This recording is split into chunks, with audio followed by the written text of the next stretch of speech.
योग क्या है? योग का स्वरूप क्या है? योग कितने तरह के हैं? क्या सभी तरह के योगों का फल एक समान है अथवा भिन्न भिन्न है? क्या योग का कोई शॉर्टकट है? योग शब्द की व्युत्पत्ति संस्कृत मूल युज धातु से हुई है। संस्कृत कोश में इस शब्द के बहुत से अर्थ हैं, जैसे युजिर योगे, युज समाधौ इत्यादि। योगिक वांग्मय में युज के अर्थ में जो शब्द ज्यादातर उपयोग किया जाता है वो है जुड़ना या मिलना। किसका मिलना तथा किससे मिलना योग है? तो उत्तर मिलता है कि आत्मा का परमात्मा से मिलना योग है। यह द्वैत भाव है कि हम अलग हैं तथा परमात्मा अलग है। हम मरेंगे तो परमात्मा के पास जाएंगे। क्या परमात्मा का कोई अलग धाम है? योग शब्द की परिभाषा करते हुए शंकराचार्य ने कहा है कि योग ज्ञान की पराकाष्ठा है। परम तत्व का ज्ञान हो जाने के बाद साधक के लिए कोई कर्म करना अनिवार्य नहीं रह जाता। योग परम चैतन्य अवस्था है। महर्षि पतंजलि चित्त की वृत्तियों के निरोध को योग कहते हैं, तो भगवान श्री कृष्ण कर्मों में कुशलता को योग कहते हैं। कालांतर में योग के बहुत से भेद हो गए हैं, जैसे मंत्र योग, लय योग, तंत्र साधना तथा कुंडलनी योग। पर साधारणतया योग 5 प्रकार के ही हैं, जो हैं कर्म योग, ज्ञान योग, भक्ति योग, क्रिया योग तथा अष्टांग योग। पतंजलि द्वारा बताया गया अष्टांग योग ही अधिकतर प्रचलन में है, जिसमें यम नियम का पालन करके आसन तथा प्राणायाम से शारीरिक तथा चित्त शुद्धि की जाती है। प्रत्याहार से चेतना को अंतर्मुखी किया जाता है तथा धारणा, ध्यान और समाधि में अपनी चेतना को ब्रह्म चेतना से जोड़ा जाता है, जिसको योग कहा जाता है। गीता का योग ज्ञान पतंजलि से भिन्न है तथा करने में सुगम भी है, पर योग प्राप्ति का कोई शॉर्टकट नहीं है। योग प्राप्ति का शॉर्टकट उन लोगों के लिए है जिनके कर्म अच्छे हैं, जिन्होंने पूर्व जन्मों में कर्माशय को क्षीण कर लिया है तथा इस जन्म में वह प्राप्ति के लिए ही आए हैं। एक और योग की पद्धति बहुत प्रचलित है, जिसको वीडियो के अंत में बताएंगे। तो चलिए दोस्तों, गीता अध्ययन शुरू करते हैं। ओम योगः कर्मसु कौशलम्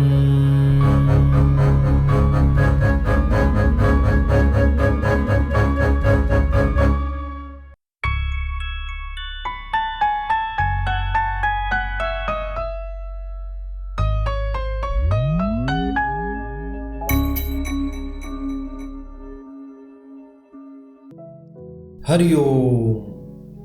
दोस्तों, पिछले श्लोकों में अर्जुन ने कहा था कि इन महानुभाव गुरुजनों को मारने की अपेक्षा भिक्षा का अन्न ग्रहण करना भी अति श्रेयस्कर है, क्योंकि गुरुजनों को मारने से मैं इस लोक में रक्त से सने अर्थ तथा काम रूपी भोगों को ही तो भोगूंगा। हमें ये नहीं पता कि हमारे लिए युद्ध करना श्रेयस्कर है अथवा युद्ध ना करना।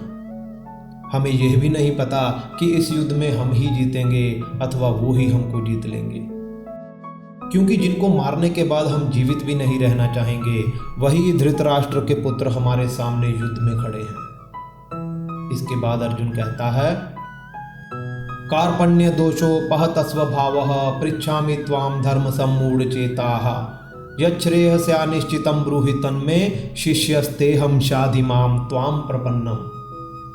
कायरता रूपी दोष से नष्ट भ्रष्ट हुए स्वभाव वाला तथा धर्म और अधर्म का निर्णय करने में असमर्थ मोहित चित्त हुआ, मैं आपसे पूछता हूँ कि मेरे लिए जो अति कल्याणकारी हो वह निश्चित रूप से मुझे कहिए। मैं आपका शिष्य हूँ तथा आपकी शरण में हूँ, कृपया मुझे उपदेश दीजिए। युद्ध के बीच खड़ा अर्जुन सोच रहा है कि एक तरफ तो मेरे परिवार के सगे संबंधी खड़े हैं जिनसे मुझे युद्ध करना है, और वह मोहवश तथा अज्ञानवश उनको मारना नहीं चाहता, और दूसरी तरफ उसका क्षत्रिय धर्म उसको युद्ध करने के लिए प्रेरित कर रहा है, क्योंकि अर्जुन युद्ध करने का अभ्यासी ही था। तो इस समय वह श्री कृष्ण से पूछता है कि कायरता रूप या मोहित स्वभाव के कारण मैं ये निश्चय नहीं कर पा रहा हूँ कि मेरे लिए क्या सही है और क्या नहीं। इसलिए आप ही कृपा करके मुझे वह उपदेश दीजिए जो मेरे लिए अति कल्याणकारी हो। यहाँ अर्जुन ने मैं आपका शिष्य हूँ ऐसा कहकर अपनी पूरी बागडोर श्री कृष्ण के हाथों में दे दी। अपनी आत्मा का आधिपत्य प्राप्त करना या फिर किसी भौतिक गुरु की शरण में जाना ही योग मार्ग का प्रथम चरण है। इसके बाद अर्जुन ने कहा, नहि प्रपश्यामि ममापनुध्याद यच्छोकमुच्छो क्षणमिन्द्रियाणाम अवाप्य भूमा वसपत्नम रिद्धम राज्यम सुराणाम अपि चाधिपत्यम।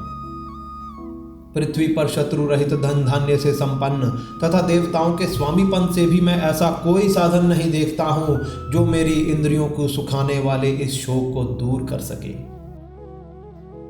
अर्थात अर्जुन इंद्रियों के विषयोपभोग, मोह तथा अपने रिश्ते नातों को पूरी पृथ्वी के साम्राज्य से तथा देवताओं के स्वामीपन से भी अधिक समझता है। ऐसा प्रबल होता है ये मोह। विक्षिप्त अवस्था में साधक विषयी सुखों की तरफ इस प्रकार झुक जाता है कि वह परमानंद अवस्था को भी ठुकराने को तैयार हो जाता है। अच्छी वस्तुओं से घृणा तथा बुरी वस्तुओं की तरफ झुकाव एक मूढ़ व्यक्ति की निशानी है जो उसको धीरे धीरे अधोगति में ही ले जाती है। इस स्थिति में हमको गुरु की जरूरत होती है जो हमारे योग तथा क्षेम की जिम्मेदारी अपने ऊपर ले ले तथा ध्यान में, अंतःकरण में सब कुछ प्रत्यक्ष कराकर इस प्रकृति के सभी तरह के द्वंद्वों से निवृत्त कर हमको मुक्ति दिलाए। अर्जुन के ऐसा बोलने के बाद संजय अर्जुन की स्थिति का वर्णन करते हुए 2 श्लोक कहते हैं तथा उसके बाद भगवान अनवरत बोलना शुरू कर देते हैं, जिसका वर्णन अगली वीडियो में करेंगे। तब तक के लिए नमस्कार, हरि ओम।